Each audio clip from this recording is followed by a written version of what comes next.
I stared at the text message on my phone, reading it for the 10th time as my world crumbled around me. Sorry, babe, can't make dinner tonight. Emergency meeting with clients. The message wasn't the problem. It was the Instagram photo posted 2 minutes ago, showing Miles at a rooftop bar, his arm wrapped around a blonde who definitely wasn't me. My name is Tabitha, and I built my online business from scratch while planning my wedding to a man who apparently couldn't even be bothered to come up with a decent lie. The irony wasn't lost on me. I'd spent 3 years growing my company into a 7-figure business while he spent his time growing his list of affairs. I grabbed my keys and drove to his apartment, my hands shaking on the steering wheel. The doorman knew me well enough to let me up without calling. I used my key, the one Miles had given me with a dramatic speech about our future together, and walked in. "Honey, I'm home," I called out, my voice dripping with sarcasm. The scrambling sounds from the bedroom told me everything I needed to know. Miles emerged, shirtless and panicked. "Tabitha, what are you? I thought you were at the office. Funny, I thought you were in a client meeting." I held up my phone, showing him the Instagram post. "Unless your clients prefer rooftop bars and little black dresses." The blonde appeared behind him, clutching her dress to her chest. "You said you were single." "He's not," I said, sliding my engagement ring off my finger. "But I'm about to fix that for him." The ring bounced off his chest and clattered to the floor. "Baby, please." Miles stepped toward me. "It's not what you think. Let me explain. Save it for someone who still believes your lies." I turned to leave, but he grabbed my arm. "You're being dramatic. We can work this out." I yanked my arm free. "Don't touch me. We're done." My phone buzzed continuously on the drive home. Calls from Miles, texts from my mother, even messages from my brother Adrian. I ignored them all until I pulled into my driveway, where my entire family apparently decided to stage an intervention. "Tabitha, what have you done?" My mother rushed forward as I got out of the car. "Miles called us in tears." "Of course he did."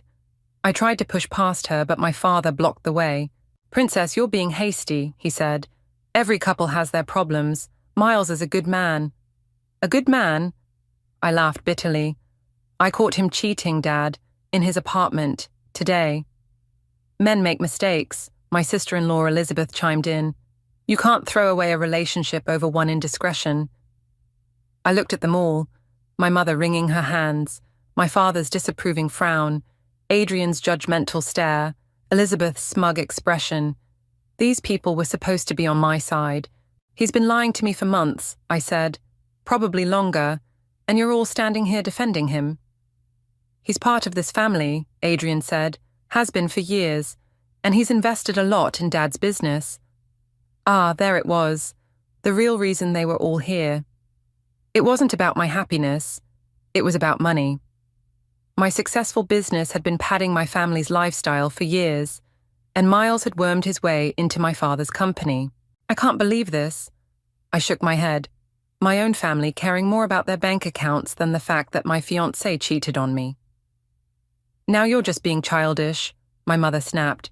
"This is exactly why Miles probably felt driven to—" "Don't you dare finish that sentence." My voice was ice cold. "Don't you dare blame me for his choices." "Tabitha," my father's voice took on that patronizing tone I'd grown to hate. "Just sleep on it. Tomorrow you'll see things more clearly." "Oh, I see things perfectly clearly right now." I walked past them to my front door. "I see exactly who you all are and what I mean to you." "Don't be dramatic," Elizabeth called after me. "This is why you can't keep a man. You're too emotional, too focused on your little online shop instead of—" I slammed the door, cutting off her words. Through the window, I watched them huddle together, probably plotting their next attempt to make me fall in line. But as I stood there, something shifted inside me. The hurt was still there, but now it was hardening into resolve. They thought my business was just a little online shop. They thought I needed Miles, needed their approval. Fine. Let them think that. I walked to my home office and opened my laptop. It was time to make some calls, starting with my business broker. If they wanted Miles so badly, they could have him. But they were about to learn exactly what they were losing in the process. "You're selling?" My business broker, Kate, nearly choked on her coffee across the Zoom call. "Tabitha, your company's projected to double its revenue next year. Why would you—" "I need a fresh start," I said, watching the numbers scroll across my screen. "And I need it to happen quietly. How fast can you make this work?" "With these financials, a week, maybe 2. But are you sure about this?" A text from Miles lit up my phone. "Your mother's worried sick. Stop being stubborn and come home." "Completely sure," I replied, closing the message without responding. "And Kate, I want you to prioritize female buyers." The next 2 weeks passed in a blur of negotiations, paperwork, and ignored calls. I packed my life into boxes while fielding increasingly aggressive attempts from my family to fix things. They didn't know I'd already signed the sale documents or rented an apartment in Boston. "You can't avoid us forever," Adrian cornered me outside my house one morning. "Mum's barely sleeping. Dad's blood pressure is through the roof." Funny how nobody seemed concerned about my well-being when Miles was cheating on me. "He made a mistake. And what about Dad's business? He was counting on your engagement to secure that merger with Miles's firm." I laughed bitterly. "So that's what my relationship was worth to you all. A business deal. Don't be naive. Everything's connected. Your little online shop.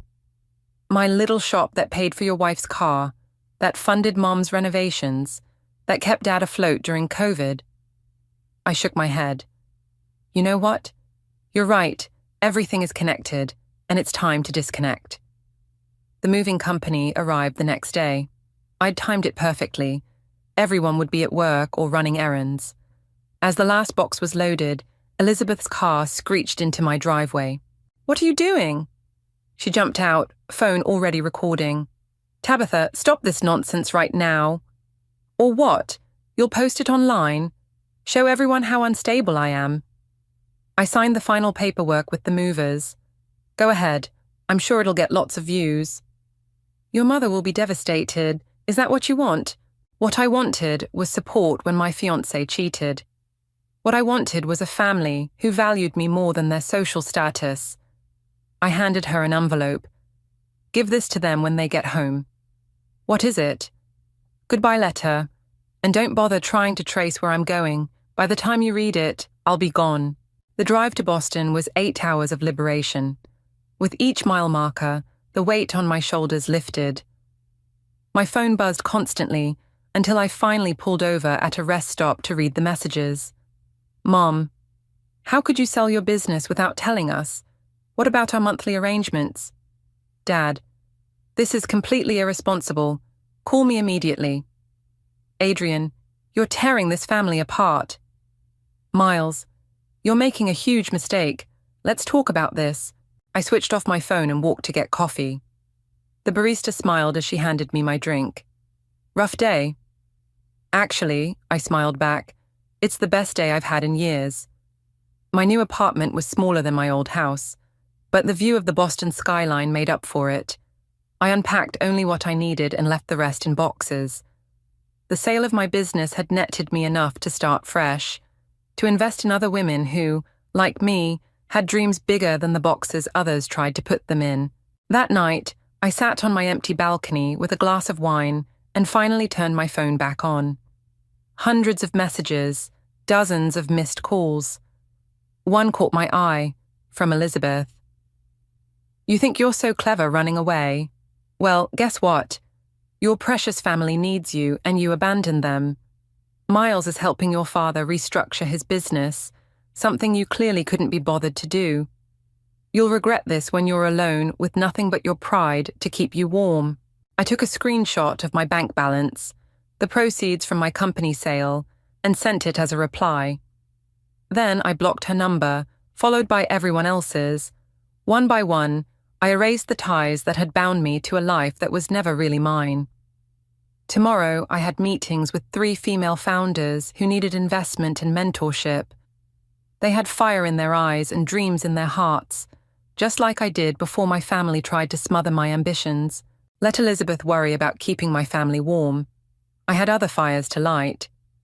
"You're telling me you sold a 7-figure business and move cities just to spite your family? Caden leaned back in her chair, studying me over her coffee cup. We sat in her sleek office overlooking the Boston harbor, the morning sun glinting off the water. Not to spite them, I corrected. To free myself. There's a difference. She tapped her fingers on her desk. And now you want to invest in women-led startups, with no investing experience. I built my company from nothing. I know what it takes. Building and investing are different beasts, Tabitha. Caden stood and walked to her whiteboard. But I like your fire. Let me show you something. For the next hour, she outlined investment strategies, risk assessment, and the importance of due diligence. I took notes frantically, barely keeping up with her rapid-fire expertise. Why are you helping me? I asked when she finally paused. We just met through a LinkedIn connection. Because 6 years ago, I was you, minus the dramatic escape. She smiled. Now, want to see some real potential? I'm meeting a founder in an hour. Come with me. The founder turned out to be Simone, a brilliant woman with a revolutionary tech platform for healthcare accessibility. Her presentation was flawless, but it was the fire in her eyes that caught my attention. The big investors don't get it, Simone explained, pulling up her prototype. They want me to water it down, make it more marketable, but that defeats the whole purpose. Show me the numbers, I said, recognizing the frustration in her voice. As she walked us through her financials, my phone buzzed. A blocked number, but the voicemail notification made my stomach clench. Tabitha, it's Dad. Things aren't good. We need to talk. Please. I deleted it without listening further. Simone was still talking, but Caden was watching me closely. Everything okay? She asked after Simone left. Family stuff. It's nothing. Doesn't sound like nothing. She perched on her desk. Look, I'm not one for heart-to-hearts, but if you're going to succeed here, you need to be focused, clear-headed. I am focused. Simone's project. That's exactly what I want to invest in. Good instincts. She's got potential, but... Caden paused. You need to deal with whatever's brewing back home. Trust me, it'll follow you otherwise. Later that evening, I sat in my new apartment, staring at my phone. 3 more missed calls from my father, 2 from Adrian. Finally, I clicked on the most recent voicemail. Sis, you need to call Dad. The merger fell through. Miles. He pulled out after you left. Dad's company is in trouble. Like serious trouble. Just call us, okay? I poured myself a glass of wine and walked to my window. Below, Boston's lights twinkled, a constellation of possibilities. My phone buzzed again. This time it was Caden. Got the final paperwork for your investor certification. Also, Simone's asking for another meeting. You in? I typed back quickly. Absolutely. And Caden, thank you. Don't thank me yet. Wait until you lose your first $100,000 on a bad bet. I laughed, but my amusement was cut short by another call, this time from Elizabeth. What? I answered sharply. Oh, so you are alive, she sneered. Must be nice, living it up in Boston while your family falls apart. What do you want, Elizabeth? Your father's company is failing. Adrian's job is on the line. But you don't care, do you? Too busy playing big shot investor with your blood money. Blood money? You mean the money I earned building my own company? The one you all dismissed as a little online shop? You know what? You deserve to be alone. When this all blows up in your face... I hung up, blocking yet another number. My hands were shaking as I opened my laptop and pulled up my father's company financials. They were public record after all. What I saw made me wince. Elizabeth wasn't lying. The numbers were bad. My phone lit up with the text from Simone. Hey, I reworked some projections based on your questions. Coffee tomorrow. I looked at the message, then back at my father's company's numbers. The contrast was stark. One represented my past, with all its obligations and guilt. The other was my future, full of potential and purpose. I typed back to Simone. Coffee sounds perfect. I have some ideas I'd like to discuss. Let them think I was running away. The truth was, For the first time in my life, I was running towards something that was entirely mine. I'm investing $500,000 in your startup, I told Simone across the coffee shop table. Her eyes widened, coffee cup frozen halfway to her mouth. Are you serious? She set the cup down with shaking hands. But you said you needed more time to... I've seen enough. Your prototype works, your market research is solid, and frankly, I'm tired of watching brilliant women get overlooked by traditional investors. As we discussed terms, my phone lit up with an incoming call from Adrian. I declined it, but he immediately called back. You should get that, Simone said gently. Family stuff has a way of festering if you ignore it. I stepped outside, bracing myself. What is it, Adrian? Dad's in the hospital, his voice cracked. Stress-induced heart attack. Minor, but he's asking for you. The world tilted slightly.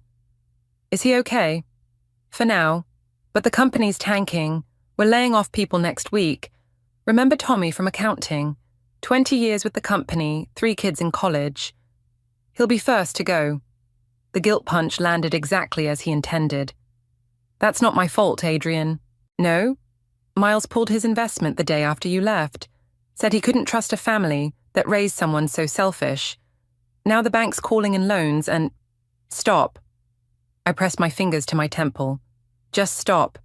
You can't blame me for Miles's decisions. Can't I? You knew what your little dramatic exit would cost us, but you only cared about yourself. I watched Simone through the window, reviewing the investment papers with such hope in her eyes. I have to go. Of course you do. Run away, it's what you're good at. Back inside, Simone looked up with concern. Everything okay? My father's in the hospital. I sat down heavily. Minor heart attack. Oh God, I'm so sorry. We can do this another time. No. I pulled out my pen. Let's finish this now. I believe in you and your project. That's not changing because of family drama. We signed the papers, making it official.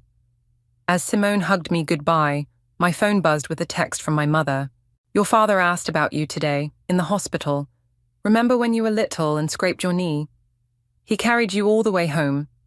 Now he needs you, and where are you? I closed the message, hands trembling. Another text came through, this time from Elizabeth. Hope you're proud of yourself. Your father's company is laying off 30 people next week. Families with children, mortgages. All because you couldn't handle one little relationship problem like an adult. I was about to block her when Caden called. Hey, heard you closed the deal with Simone. Want to celebrate? I can't. Family emergency. Ah, her voice softened. The past catching up. My father's in the hospital, heart attack, and apparently I'm responsible for destroying his company and ruining 30 families' lives. Interesting math there. Caden paused. Want some advice? Please. Go see him. What? Go see your father. Not for him, for you. Face them all, say what you need to say, then leave. Otherwise, they'll keep living in your head rent-free. I looked at my calendar. Simone's investment was done. My other meetings could wait. You're right. I took a deep breath. I'll book a flight. Good. And Tabitha, remember, you're not that scared little girl anymore. You're an investor now. Act like it. I booked a flight for the next morning, then called my brother. I'm coming tomorrow, I said when he answered.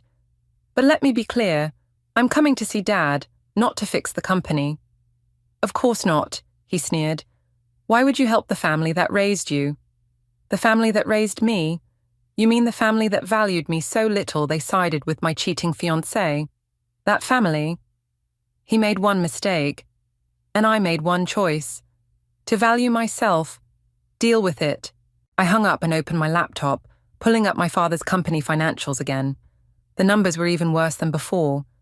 Part of me wanted to swoop in, fix everything, be the good daughter they wanted. But as I looked at the investment agreement with Simone, I remembered why I left. They hadn't just sided with Miles. They'd tried to shrink me to fit their expectations, and if I saved them now, nothing would change. My phone buzzed one last time, a message from Simone. Just told my team about the investment. They're crying happy tears. You've changed lives today, Tabitha. Thank you for believing in us. I smiled, screenshot the message, and booked my hotel. Tomorrow, I'd face my past. But tonight, I'd celebrate changing lives for the better, not from obligation, but from choice. 3 months after my brief, tense hospital visit with my father, I sat in Caden's office, reviewing Simone's latest progress report. The numbers were staggering. She's exceeded projections by 40%, Caden whistled. Your first investment's looking like a home run. The healthcare industry was ready for disruption, I said, scrolling through the data. And Simone is a genius, yes, but let's talk about your other wins. Caden pulled up a spreadsheet. 3 more successful investments in women-led startups. You've got good instincts, kid. My phone buzzed. Another email from Adrian. I'd been getting them weekly since Dad's hospital stay. Always the same guilt-ridden message in different words. I deleted it without reading. Speaking of instincts, Caden leaned forward. There's an investor conference downtown tonight. Simone's presenting. You should come. The conference hall was packed with Boston's tech elite. Simone owned the stage, confidently presenting her company's remarkable growth. I stood at the back, pride swelling in my chest, when a familiar voice froze me in place. Tabitha? I turned slowly. Miles stood there in an expensive suit, looking exactly as he had the day I caught him cheating. What are you doing in Boston? I kept my voice steady, though my heart raced. Consulting work. He glanced around before stepping closer. I've been trying to reach you. Through my family. Classy. They're worried about you. We all are. He lowered his voice. Your father's company is barely hanging on. Adrian's looking for work. Even your mother had to cancel her country club membership. I almost laughed at the last part. And you could help. You have the resources now. I heard about your investments. Stop. I held up my hand. Is that why you're here? To convince me to bail them out? I'm here for work, but seeing you... He reached for my arm. I miss you, Tab. We all do. What you're doing, it's admirable, but... Tabitha! Simone's voice cut through the tension. She rushed over, tablet in hand. The Singapore investors want to meet. Oh, sorry, am I interrupting? Not at all. I stepped away from Miles. Simone, this is my ex-fiancé. He was just leaving. Actually, Miles straightened his tie. I'd love to hear about your company. Maybe there's potential for collaboration with my firm. Your firm? I laughed coldly. The same firm that pulled out of my father's company the minute things got tough. That firm. Simone's eyes widened with recognition.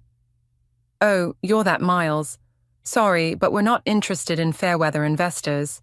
Tabitha, the Singapore team is waiting. As we walked away, I heard Miles call out, Your family needs you, Tab. How long are you going to punish them? I turned back. I'm not punishing anyone. I'm investing in people who believe in themselves as much as I believe in them. Something my family never did. Later that night, over celebratory drinks with Simone and her team, my phone lit up with a text from Elizabeth. Saw Miles today. He told us about your little success story. Must be nice playing investor while your family struggles. Mum's selling her jewelry now. I showed the text to Simone, who snorted. Wow, they really know how to lay it on thick, don't they? They think money equals love. I sighed. That's why they can't understand why I won't help. But you are helping, Simone gestured to her team, celebrating their successful presentation. Just not them.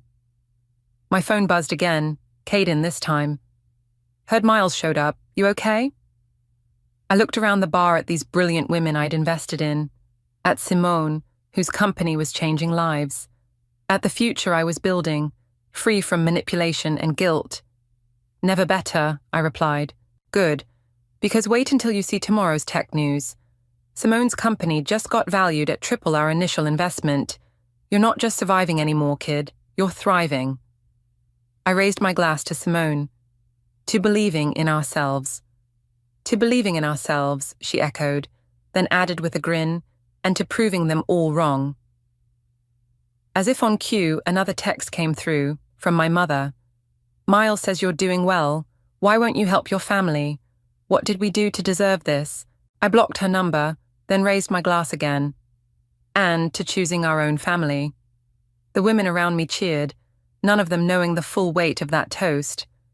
But as I watched them celebrate their success I'd helped make possible, I realized something profound. My family had always seen my independence as punishment. They'd never understand that it was actually liberation, not just for me, but for every woman I could help lift up along the way. He's waiting in your office, my assistant warned as I stepped off the elevator. I told him you were in meetings all day, but he insisted on waiting. I didn't need to ask who. Through the glass walls, I could see Miles sitting in one of my visitor chairs, scrolling through his phone. 2 weeks after our conference encounter, here he was, uninvited and unwelcome. How long has he been here? 3 hours. Should I call security? I straightened my jacket. No, I'll handle this. Miles stood as I entered, his familiar cologne hitting me like a slap of memories. Finally, your assistant is quite protective. She's good at her job. I sat behind my desk, not offering him a seat. Why are you here? You're all over the tech news. He held up his phone showing an article about Simone's company. Rising star investor, champion of women entrepreneurs, quite the reputation you're building. Again, why are you here? He sat down uninvited. Your father's company filed for bankruptcy yesterday. I know, it was in the news. Adrian lost his house. Elizabeth and he moved in with your parents. Your mother's a mess. He leaned forward.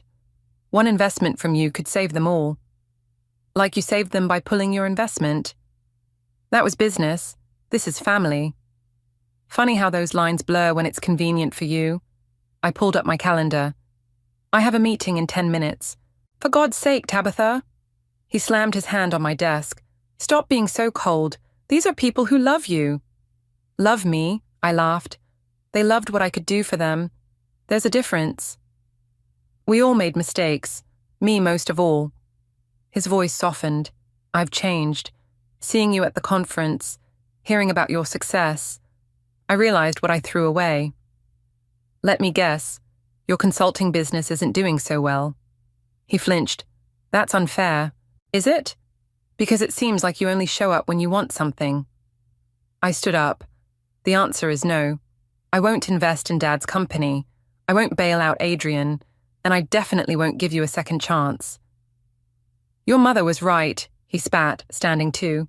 You've turned hard, cold. No, I've turned strong. There's a difference. My office door opened and Simone walked in, stopping short at the scene.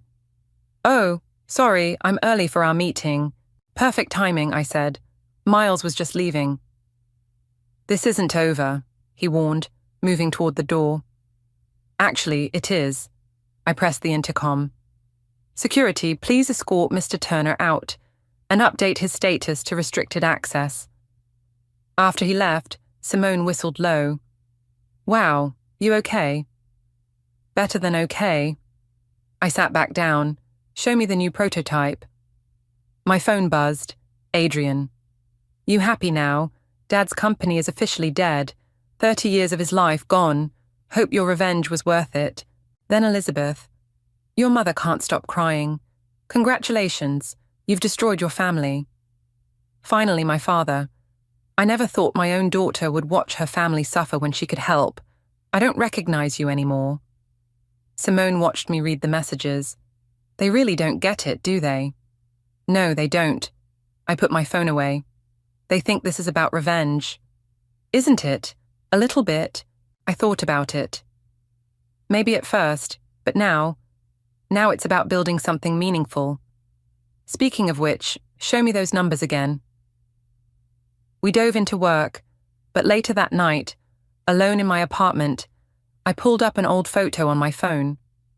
My family at last Christmas, all smiles and designer clothes, paid for by my little online shop. Miles front and center, his arm around me, probably texting his girlfriend under the table. My phone rang. Caden. Heard you had an interesting visitor today. News travels fast. In our world? Lightning speed. You okay? I looked at the photo again, then deleted it. You know what? I really am. Good, because I just got a tip about a brilliant woman with a renewable energy startup. Interested? I opened my laptop. Tell me more. Dinner? That new place on Newbury? Perfect. I glanced at my phone one last time. 3 more messages from my family, all unread. Then I turned it off. Let them think I was being cold. Let them blame me for their choices. I had meetings tomorrow with women who were building the future, not clinging to a past that never really existed. Hey, Caden, I said before hanging up. Thank you for everything. Don't go soft on me now, she laughed. Save that energy for tomorrow's pitch meetings. I looked out at the Boston skyline, lights twinkling with possibility. Somewhere out there, another woman was dreaming big, fighting against people telling her to think smaller, be less, stay in her lane. I was done staying in my lane, and I was just getting started. They're all inside, Caden said as we pulled up to my parents' house. 6 months had passed since Miles's office visit, and now here I was, back where it all began. You sure about this? No, I admitted, staring at the familiar front door. But it's time. I'd received the email 3 days ago, a group message from my mother, announcing they were selling the house, the family home, my childhood reduced to a real estate listing. The door opened before I could knock. My mother stood there, looking older than I remembered. Designer clothes replaced by department store basics. You came, she said flatly. I didn't think you would. Let's get this over with. I stepped inside, Caden close behind. The living room fell silent as I entered. Adrian and Elizabeth on the couch, my father in his armchair, looking frail. And there, surprisingly, was Miles. What's he doing here? I demanded. I asked him to come, my father said. We need to discuss the future of this family. There's nothing to discuss. I remained standing. I got the email. You're selling the house. I came to collect my remaining things, that's all. Your things? Elizabeth scoffed. What about all the things you took from us? Our stability, our reputation. Your free ride? Caden cut in smoothly. Several heads turned, seemingly noticing her for the first time. And who are you? My mother asked. Caden Brewer, Tabitha's mentor and friend. Also, the person who helped her turn her revenge into a multi-million-dollar investment portfolio. $1 million? Miles straightened. The news articles didn't mention... Stop. I held up my hand. I'm not here to discuss my finances. Then why are you here? Adrian stood. To gloat, to watch us pack up our lives. I'm here because despite everything, this was my home too. Was it? My father's voice cracked. Because the daughter I raised wouldn't abandon her family. The father I loved wouldn't have chosen my cheating fiancé over me. The words hung in the air like smoke. We didn't choose him, my mother protested. We chose stability. No, I corrected. You chose money. My money. And when I stopped providing it, you showed exactly how conditional your love was. That's not fair, Miles started. You don't get to talk about fair. Caden stepped forward. You cheated on her, manipulated her family, then tried to crawl back when you heard about her success. Success built on our suffering, Elizabeth spat. Success built on her own talent, Caden countered. The same talent you all dismissed and belittled until you needed it. My father struggled to his feet. We're selling everything, the house, the cars, moving to a small apartment. Is that what you wanted? To see us humbled? What I wanted was my family to love me for who I am, not what I could give them. I took a deep breath. But that's not why I'm here. I pulled out an envelope and placed it on the coffee table. What's this? Adrian reached for it. A reality check. Inside is a detailed accounting of every dollar I gave this family over the years, plus documentation of how that money was spent. I watched their faces pale. I had a forensic accountant go through everything. You investigated us? My mother's voice shook. I needed to understand, and now I do. I stepped back. You never saw me as successful. You saw me as an ATM. Even now, you're not sorry for how you treated me. You're sorry you lost access to my money. That's not true, my father protested weakly. Really? I gestured to Miles. Then why is he here? Because I'm betting it's not for moral support. The silence confirmed everything. I'm done, I said quietly. Keep the house, sell it, whatever. But this is the last time you'll see me. I've built something beautiful without you, and I'm not letting you tear it down. Tabitha, please, my mother stepped forward. We can fix this. No, Mom, we can't, because you still don't understand what needs fixing. I turned to leave, but Adrian blocked my path. So that's it? You're choosing strangers over family? I'm choosing myself, finally. I moved past him. Goodbye. Outside, the summer air felt clean, fresh. Caden squeezed my shoulder. You okay? Actually, yes. I looked back at the house one last time. They needed to know the truth, not for them, for me. My phone buzzed. Simone. Emergency meeting. Big news. See? Caden grinned. Life goes on, and yours is going pretty damn well. We got in the car, leaving behind the house, the memories, and the family that couldn't love me without conditions. Ahead lay Boston, my chosen family, and a future I'd built on my own terms. It wasn't revenge anymore, it was freedom. And now I'm honored to present our Entrepreneur of the Year award. I adjusted the microphone, scanning the crowded ballroom. To someone who proved that determination and vision can change the world. Simone Stone, please come up here. The applause was deafening as Simone made her way to the stage. Behind her, a screen displayed the impact of her healthcare platform. Millions served, lives saved, barriers broken. Before I accept this, Simone said, taking the award, I need to thank the person who believed in me when no one else would. Tabitha didn't just invest money, she invested faith. And look what that faith built. More applause. In the audience, Caden gave me a thumbs up. Next to her sat 5 other women whose companies I'd helped launch. My new family, built on dreams and trust instead of obligation and guilt. My phone buzzed, a news alert about my father's old company. The building had been sold, transformed into a startup incubator. I smiled at the irony. After the ceremony, as staff cleared plates and guests mingled, Elizabeth appeared at my table. She looked different, humbler, somehow. Nice speech, she said awkwardly. You look good. Thanks. I gestured to an empty chair. Sit? She sat, fidgeting with her purse. Adrian got a job. Nothing fancy, but it's a start. Mom and Dad are settling into their apartment. Good for them. They miss you. She met my eyes. We all do. Elizabeth. No, let me finish. She pulled out her phone, showing me a website. I started a small business, online crafts. Nothing like your ventures, but seeing you succeed made me realize I could try too. I studied her face, searching for manipulation but finding only sincerity. That's great, I said carefully. Really, I'm not here to ask for money, she added quickly. I wanted you to know you were right, about everything. We took you for granted, treated you like a bank instead of a person. I'm sorry. Before I could respond, Simone bounded over. Tabitha, the Singapore investors want to expand. Oh, sorry. No, stay. Elizabeth stood. I should go. Thanks for listening. As she walked away, Simone raised an eyebrow. Family drama? More like family growth. I turned to her. Now, tell me about Singapore. The night wound down, but Caden insisted on one last toast at our favorite bar.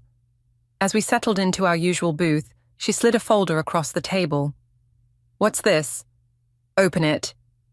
Inside was a partnership agreement, my name next to hers. You've outgrown mentee status, she said. Time to make it official. Caden, I don't know what to say. Say yes. Then help me read these startup pitches. We've got 20 meetings tomorrow. My phone lit up. A text from Elizabeth. Mum asked for your website today. She wants to see what you've built. Progress? I showed Caden, who laughed. The prodigal family discovers Google. Baby steps. I typed back, "Tell her to check the Forbes article too, the one about women changing tech." "Look at you, showing off," Caden teased. "No," I corrected, showing them who I always was. They just never saw it. The bar's door opened, and Simone's team poured in, celebrating their award. They pulled up chairs, ordered drinks, shared dreams. I watched them, these brilliant women who'd become my real family. Speaking of seeing things, Caden nodded toward the window. Outside, a young woman was pacing, clutching a laptop. "Another budding entrepreneur?" I asked. "Looks familiar, doesn't she? Like someone else I knew, gathering courage to change her life." I stood up. "I'll be right back." The woman jumped when I opened the door. "Oh, I'm sorry, I have this business plan and I read about you in Forbes." "Come inside." I held the door open. "First rule of success: don't pitch in the cold." Her eyes widened. "Really?" "Really, I believe in paying it forward." I gestured to our table of successful women. "And you're in good company." As she settled in, sharing her ideas with trembling excitement, I felt the last pieces click into place. This was never about revenge. It wasn't even about success. It was about breaking cycles, building bridges, and lifting others as you climb. My phone buzzed one last time. Adrian. "Elizabeth told us about today. Dad actually smiled reading about your awards ceremony. Maybe someday." I left it unfinished. Someday was for tomorrow. Tonight was for celebrating how far we'd all come and helping another woman take her first steps toward freedom. That was the best revenge of all.